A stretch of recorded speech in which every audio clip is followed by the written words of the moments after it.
Estimada profesora Evelyn, muy buenas noches. De antemano agradecerle mucho la oportunidad en esta ocasión excepcional. Muchas gracias también por el cierre de semestre. Creo que fue de agrado para nosotros y sin más preámbulo, en esta ocasión vamos a presentar lo que es el acero, un material fundamental, junto a mis compañeros Nicolás Fernández, Freddy Taboada y yo, Mirko Perich. Pusimos un enunciado, el cual es que el acero es un material versátil y esencial en la vida moderna, encontrándose en todo, desde edificios hasta dispositivos electrónicos. Este enunciado aplica mucho a lo que es hoy en día toda nuestra sociedad moderna, ya eh, a- eh, que valga la redundancia, estamos inmersos en todo, desde lo que son las infraestructuras hasta todo lo electrónico.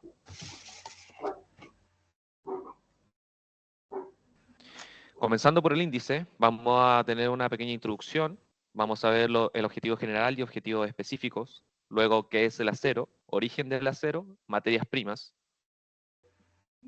Continuaremos con procesos de fabricación del acero, propiedades y aplicaciones del acero, impacto ambiental y sostenibilidad, conclusiones y por último la bibliografía. El objetivo general de nuestra presentación es destacar la importancia del acero en la vida moderna, considerando su origen, fabricación, aplicaciones y sostenibilidad. Nuestros objetivos específicos son identificar materias primas y procesos claves en la producción del acero, analizar su desarrollo histórico y evolución tecnológica, describir métodos de fabricación y sus ventajas, resaltar propiedades que hacen del acero un material esencial, evaluar el impacto ambiental y estrategias de mitigación como el reciclaje, mostrar sus principales aplicaciones en construcción, tecnología e industria. Bueno, como primera instancia tenemos la incógnita de qué es el acero. En esta slide tenemos dos compuestos, dos tipos de materiales, los cuales son el carbono y el hierro. Sumados nos dan igual lo que es el acero. Es importante hacer énfasis en que no hay solo un tipo de acero, sino que hay muchos tipos diferentes, ya que tanto el hierro como el carbono se encuentran en altas proporciones en la corteza terrestre, lo que hace que el acero sea un material de alta disponibilidad. Sin embargo, la tecnología empleada en su proceso de fabricación hace que el acero sea un material estratégico y que numerosos países no sean capaces de producir determinadas calidades. ¿Por qué ese valor tan extraño? Cuando hay más carbono, este ya no se encuentra insertado en la estructura de la red atómica del hierro, sino que se segrega parcialmente formando lo que se denominan fundiciones de hierro. El acero también contiene otros elementos químicos salientes. Como mencionamos, ya hay distintos tipos de aceros y es por eso que puede alcanzar inclusive más de 30. Pero entre los que más destacan, los elementos con los cuales se van variando los tipos de acero son el manganeso, el cromo, el níquel, el silicio, el molibdeno y por último el vanadio, entre otros. Estos van modificando sus propiedades de modo muy distintos para permitirlo adaptar a las necesidades de cada uno de sus millones de usos. Estas adiciones y tratamientos termomecánicos actúan a escala microscópica y nanométrica, alterando la composición tanto general como a escala atómica. Esto va modificando la red cristalina, los tamaños de grano, las inclusiones. En ciertos casos, basta con la inclusión de concentraciones de pocas decenas de ppm, partes por millón, para modificar radicalmente las propiedades del acero a base que se partía, como es en el caso de algunos aceros denominados microaleados. Abarcando el origen, bueno, tenemos tres tipos, está dividido en tres, comenzando por la edad de hierro, donde se realiza el descubrimiento accidental del acero. Eh, Adentrándonos ahí, el acero se originó en la edad de hierro hace unos 4.000 años, como resultado de la aleación de hierro y carbono vegetal. Esto fue de manera accidental, ya que los primeros artesanos lo descubrieron por casualidad al calentar una mezcla de mineral de hierro y carbón vegetal en un horno, y se dieron cuenta de que el resultado era más duro y resistente que el bronce. Luego en la Edad Media se desarrollaron técnicas de producción del acero y luego ya tenemos lo que es la revolución industrial y acá se produce una producción a gran escala del acero. El acero se convirtió hoy en día en un material muy preciado y se usa y en ese entonces devolviéndonos un poco a lo que es la edad de hierro, cuando se hizo su descubrimiento, se volvió muy preciado ya que se utilizaba para fabricar armas y armaduras. Sin embargo, su fabricación era compleja y se producía en pocas cantidades. A lo largo de la historia, se han desarrollado diferentes técnicas para producir el acero, entre ellas comenzando primero por el método Woods, que esta fue la primera forma de acero acrisolado, la cual se produjo en India alrededor del año 300 a.C. Luego continuamos con lo que son los hornos bajos. Este fue el primer método sistematizado de producción de acero. Luego tenemos el convertidor Bessemer, desarrollado por el británico Henry Bessemer a mediados del siglo XIX. Este método consistía en soplar aire a través de arrabio fundido para oxidar el material y separar impurezas. Concretamente, este método se patentó en el año 1856. Y hoy en día continuamos con lo que son los mini hornos, que desde la década de 1960 se utilizan mini hornos de electricidad para producir acero a partir de residuos. Esa parte es sumamente importante, ya que, como lo mencionamos con anterioridad, también nos adentraremos en todo lo que es la sostenibilidad propia del acero. Hoy en día, el acero se utiliza en muchas industrias y en nuestra vida cotidiana, como en la fabricación de utensilios, se puede observar en las imágenes, infraestructuras, rascacielos y por último ferrocarriles. Ya. Buenas noches, profesora, compañeros. Mi nombre es Nicolás Fernández. En esta ocasión vamos a adentrarnos en las materias primas y en los productos que comúnmente se ven en la producción y en el proceso de fabricación del acero. ¿Ya? Las materias primas que vamos a utilizar en este caso es el mineral de hierro, que es la principal fuente del hierro metálico, que se obtiene a través de las rocas magnetita y hematita. ¿Ya? Vamos a utilizar el coque, que proporciona calor y actúa como agente reductor en el alto horno. El coque es carbono que se procesa, se tritura y se procesa en hornos a alto vacío, ¿cierto? Por alrededor de 14 a 16 horas y a unos 1000 grados Celsius, y se obtiene esta especie de pellet de carbono que se va a utilizar en el proceso de fabricación en el alto horno. ¿Ya? Sumado a esto también se suma la piedra caliza, que nos va a servir como fundente y que ayuda a remover también impurezas formando escoria, ¿ya? Y es una fuente adicional de monóxido de carbono. ¿Ya? Esta piedra caliza en el alto horno se descompone en cal, ¿ya? Lo que nos da mayores propiedades para proteger así, de esta forma, nuestro producto derretido. ¿Ya? El proceso del acero básicamente es un proceso técnico que transforma el arrabio y la chatarra en un material refinado con propiedades específicas. Químicamente, entonces, buscamos desprender el oxígeno del óxido de hierro existente en el mineral para liberar así, de esta forma, el hierro. ¿Ya? ¿Qué es lo que se busca entonces en este proceso? Se cargan entonces en un alto horno todos estos materiales, ¿ya? Y se reduce, o sea, estos materiales que vendrían siendo este mineral de hierro, el coque como combustible y la piedra caliza, se combinan en este alto horno y se obtiene finalmente este producto que nosotros mencionamos, que se llama el arrabio, ¿ya? Luego viene el proceso de refinamiento en los hornos básicos de oxígeno, que es donde se elimina el exceso de carbono y otras impurezas como azufre y el fósforo. Pasando finalmente al último proceso, que es la colada continua, que es el acero líquido que se vierte, ¿cierto? Y se moldea, se puede moldear en productos semiterminados como lingotes, por ejemplo, ¿ya? Placas o barras. ¿Ya? Como habíamos mencionado antes, nosotros habíamos dicho que habíamos mencionado un producto que es el arrabio, ¿ya? Que es este componente fundido que se obtiene dentro de este alto horno. Aquí podemos apreciar podemos apreciar en el diagrama cómo es un alto horno, ¿ya? Que tiene esta especie de forma como de lámpara. Esto que se logra ver es un material refractario del cual está recubierto el horno para almacenar el calor.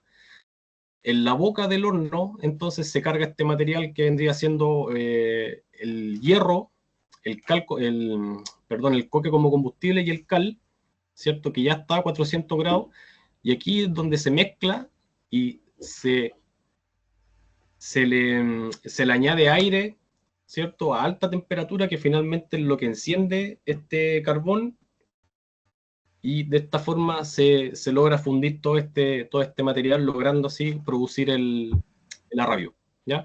Abajito entonces va a ir quedando, en el fondo de este horno, va a ir quedando el arrabio, y en la parte de arriba va a ir quedando la escoria que es producida por el cal, ¿ya?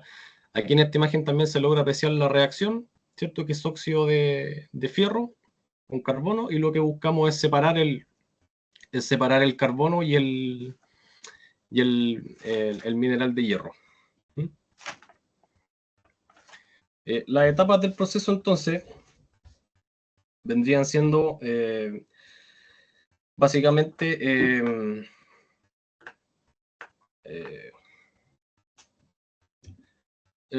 básicamente lo que estábamos mostrando, ¿cierto? Se toma este mineral, se toma el coque también, y que son procesados y cargados en este alto horno, luego se reducen. Una vez que se reducen y se convierten en el arrabio, pasan directamente al convertidor BOF, donde se le añade aire a alta presión, oxígeno de hecho más bien, a alta presión, lo que finalmente, lo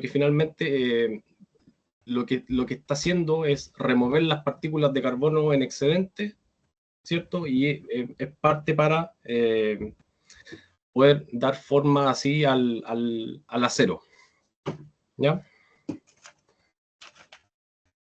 Bueno, aquí en este diagrama se puede apreciar mejor lo que yo les estaba comentando. Tenemos el mineral de hierro, que es el que se extrae a través de las canteras, que se logra encontrar a través de la magnetita y hematita, ¿cierto? Este mineral se muele y a través de imanes, ¿cierto?, se logra extraer todo este óxido de hierro, perdón. Luego se le añade el carbón.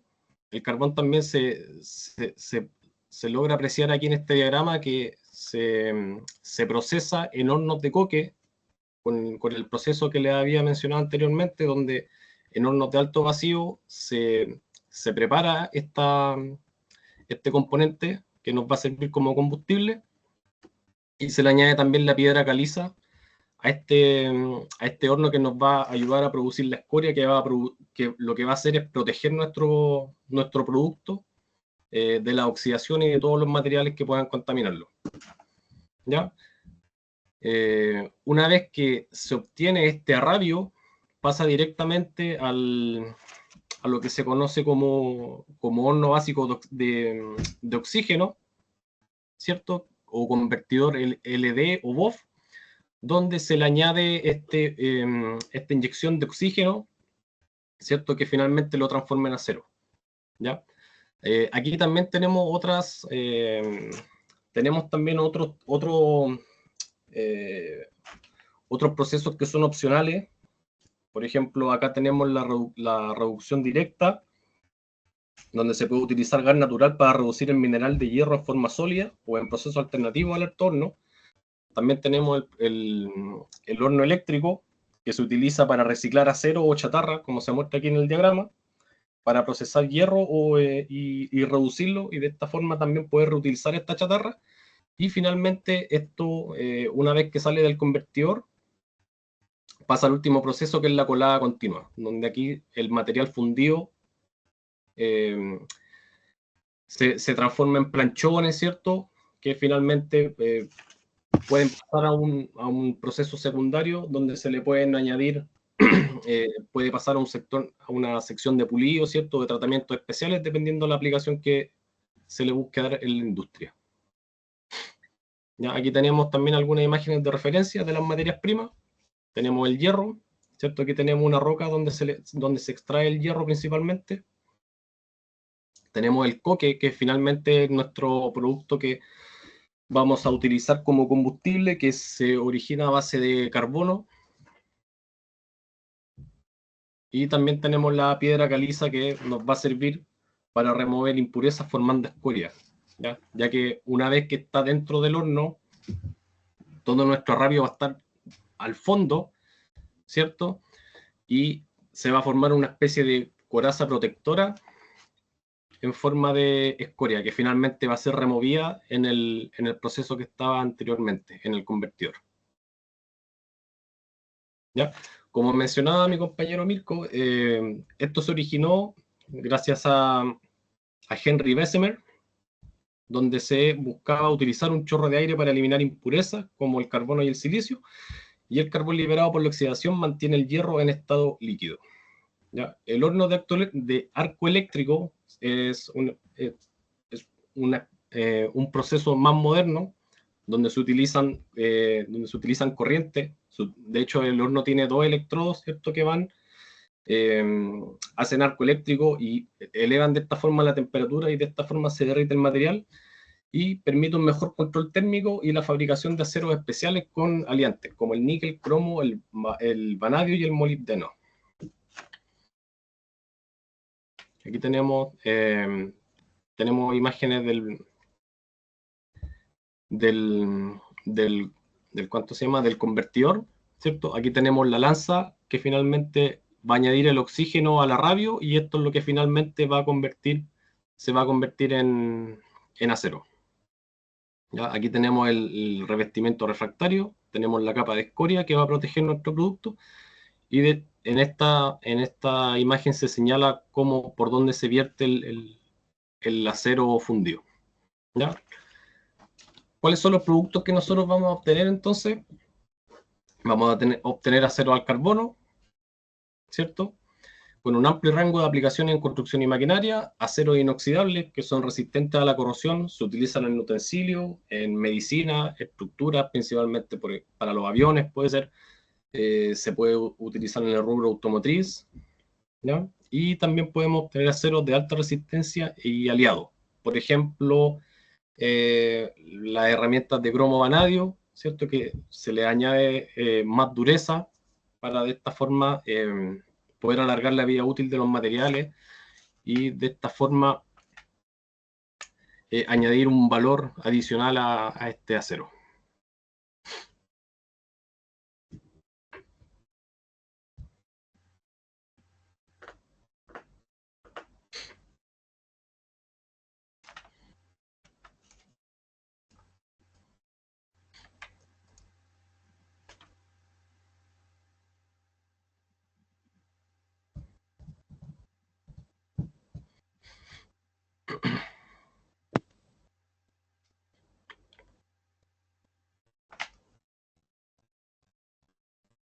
Bueno, aquí se puede observar más de lo que estábamos hablando con anterioridad, las etapas de producción del acero. Tenemos la extracción de minerales, segundo, fundición del mineral, tercero, conversión del hierro, y cuatro, moldeado y acabado.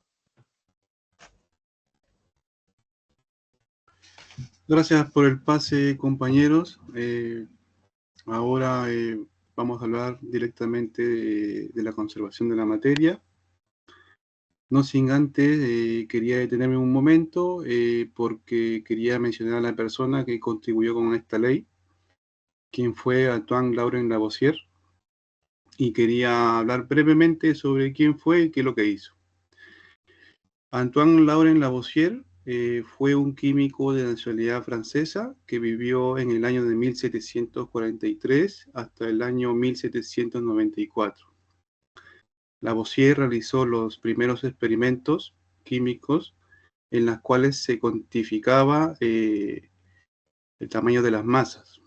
Fue ahí donde estableció la ley de la conservación de la materia.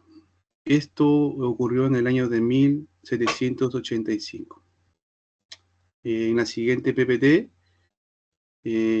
ya entrando en materia, voy a relatarles sobre el principio de conservación de la materia en cuanto al reciclaje, donde tenemos 3 puntos importantes: la materia no se crea ni se destruye, proceso de producción del acero y reacciones químicas. En cuanto al primer punto, materia no se crea ni se destruye, puedo decir que el reciclaje de acero ejemplifica cómo la materia puede transformarse y reutilizarse en nuevas formas sin desaparecer. Durante el reciclaje del acero viejo, proveniente de automóviles, estructuras o electrodomésticos, esto se recolecta, funde y moldea para crear nuevos productos. Este proceso respeta el principio de conservación de la materia. Tal es así que la masa inicial del acero permanece constante, simplemente cambiando forma o de uso. Tratando el punto número 2, proceso de producción, la industria del acero en gran medida del reciclaje, según datos del American Iron and Steel Institute, nos dice que casi el 90% de acero producido en los Estados Unidos proviene de materiales reciclados, lo que reduce la necesidad de extraer minerales vírgenes como hierro y carbono. Bueno, tenemos el punto número 3, y si me puedes ayudar con la presentación. Sí, sigue por favor. Tenemos la reacción química de dióxido de carbono, el cual un mol de carbono reacciona con un mol de oxígeno, dando como producto un mol de dióxido de carbono. Tal es así que las partículas iniciales y finales son las mismas. Este representa el principio de la conservación de la materia. Si vamos a la siguiente PPT, por favor. Me toca ahora hablarles de algo muy importante, que es las emisiones e impacto ambiental. Bueno, en cuanto a las emisiones, podemos decir que el sector siderúrgico es uno de los mayores emisores de gases de efecto invernadero, especialmente de dióxido de carbono. Las principales fuentes de emisiones serían altos hornos, que esto se utiliza para reducir el mineral del hierro, generando CO2 como subproducto.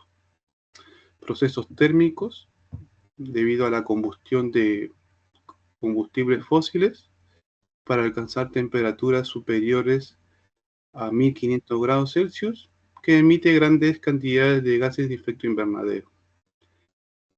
También podemos destacar la extracción y transporte de materias primas. Esto genera una contaminación indirecta por el uso intensivo de energía. Bueno, y para destacar un poco más esta presentación, quería dar dos datos claves.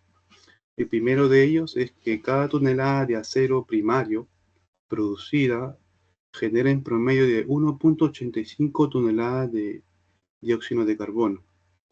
El segundo punto importante es que el sector siderúrgico contribuye con aproximadamente de 7 a 9% de las emisiones globales de CO2. Bueno, ya tenemos los datos claves que acabo de mencionar. Vamos, y en este caso también el ambiente también se ve perjudicado debido a la contaminación del aire por la emisión de óxidos de azufre y dióxidos de nitrógeno. Los residuos sólidos, residuos sólidos debido a la emisión o la producción de escoria y polvo metálico. Y bueno, también esto conlleva una contaminación hídrica. ¿Por qué? Porque esto es a las descargas de agua contaminada por procesos de enfriamiento y limpieza. Por favor, ayúdame. Eso. Ahora, todo lo anterior dicho no todo es malo. Bueno, ahora me toca hablar sobre el beneficio del reciclaje para mitigar el impacto ambiental. Y bueno, el reciclaje del acero reduce significativamente el impacto ambiental. Con ello acompaño la presentación con 3 puntos importantes, que es el ahorro energético, debido a que una tonelada de acero reciclado requiere solo 1/3 de la energía necesaria para producir acero virgen. En cuanto al número B, al punto B, reducción de emisiones, es porque al reciclar una tonelada de acero evita la emisión aproximadamente de 1.5 toneladas de dióxido de carbono. Y en cuanto a la conservación de recursos naturales, puedo decir que reduce la necesidad de extraer minerales de hierro y carbono. Bueno, para ahondar más esta presentación, quiero presentarles el siguiente gráfico, donde puedo Este gráfico ilustra los beneficios claves de reciclaje del acero, donde tenemos 3 barras, digamos, donde la primera es energía ahorrada, que es el 75%, la producción de dióxido de carbono, que es al 86%, y ahorro de recursos, que es al 90%. Estos datos son basados de la industria del reciclaje. Bueno, entramos ya en la parte donde me toca hablar de las propiedades y aplicaciones del acero. Bueno, ya mis compañeros han mencionado profundamente lo que es el acero, pero el acero es compuesta principalmente de hierro y carbono. Y sus propiedades pueden ser modificadas añadiendo otros elementos como níquel, cromo, molibdeno, manganeso, entre otros. Y las principales, puedo decir, propiedades del acero son propiedades mecánicas, físicas y químicas. Y por favor, acompáñame con la siguiente presentación. En cuanto a las propiedades mecánicas, tenemos alta resistencia, porque puede soportar grandes cargas antes de deformarse o romperse. En el caso de ductilidad, se puede moldear o estirar sin romperse. Y en el caso de tenacidad, digamos, el material puede o resiste golpes o impactos sin, digamos, manifestar alguna grieta o fisura. En el caso de las propiedades químicas, puedo manifestar la resistencia a la corrosión debido al cromo añadido en el acero inoxidable, debido a que forma una capa protectora contra la oxidación. Resistencia a calor, porque se puede soportar altas temperaturas sin degradarse. Reactividad controlada, porque con ciertos tratamientos puede resistir reacciones químicas específicas. Y bueno, para terminar con esta parte, voy a indicar las propiedades físicas, donde la alta densidad del material, aproximadamente de 7,8 gramos por centímetro cúbico, y bueno, y tiene conductividad térmica moderada porque puede transferir calor a otros materiales, pero menos que el cobre, ¿no? Que el mineral del cobre. Bueno, de mi parte eso sería todo y voy a dar paso a mi compañero con la conclusión para terminar la presentación. Analizando, muchas gracias por el pase, Freddy. Ya a modo de resumen en todo lo que vimos a lo largo de la presentación, queremos exponer en este caso los 3 puntos más importantes, comenzando por primero que el acero es un material versátil y esencial, ya que lo vemos en todo lo que es la construcción, transporte y tecnología, como se mencionó a lo largo de la presentación. Prácticamente la totalidad de los utensilios que usamos a diario o en la tecnología que nos hace la misma vida más fácil, están hechos de acero, o ha sido el acero un material fundamental para su realización. Por ejemplo, desde los rodillos que se utilizan para producir el papel que utilizamos, o las máquinas rotativas que producen los diarios y revistas que leemos, pasando por los cubiertos de acero inoxidable que nos metemos a diario en la boca decenas de veces, los refuerzos de la viga de hormigón que están en las mismas infraestructuras, o los perfiles de acero de las estructuras de nuestros edificios. Como segundo punto, también es el impacto global que tiene, ya que esto, en base a todo lo mencionado, nos da un potente desarrollo económico y social. Y por tercero, la sostenibilidad. Pese a que se mencionaron puntos malos, creo que también es más importante adentrarnos en que hace más bien del mal que produce. Esa sería nuestra presentación. Acá ya tenemos lo que son las referencias bibliográficas. Y muchas gracias por su tiempo, profesora. Muchas gracias, compañeros. Y tenemos la tablita de imágenes de la presentación. Muchas gracias, compañeros. Muchas gracias, profesora. Esa sería nuestra presentación del día de hoy sobre el proceso de la fabricación del acero.